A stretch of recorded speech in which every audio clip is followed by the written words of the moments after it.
Hello and welcome to today's daily message.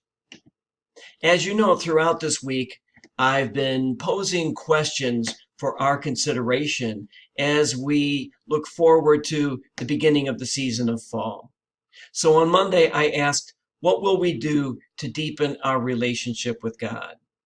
And then, what will I do to come to a deeper awareness of my own goodness? On Wednesday, I asked, what will I do to mend fences with someone in my life?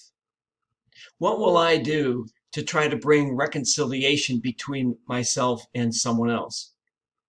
Yesterday, we reflected on what we can do to reach out to God's poor.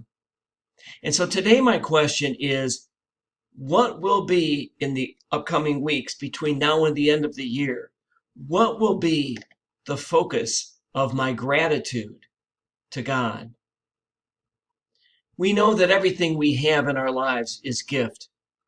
And so we can focus our gratitude on the big things that we have, our life, our health, our loved ones, our work, our shelter, food, our faith, the big things in our lives. Hopefully we give thanks to God for those things every day.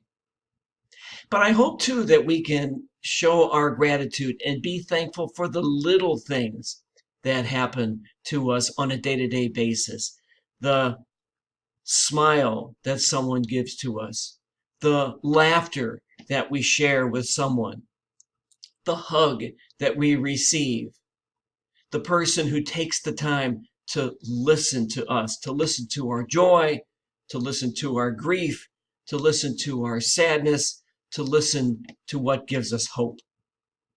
And so I ask us today, as we look forward to the upcoming season of fall, to think about what it is that we will choose to show our gratitude to God for, or become more aware of our gratitude to God for.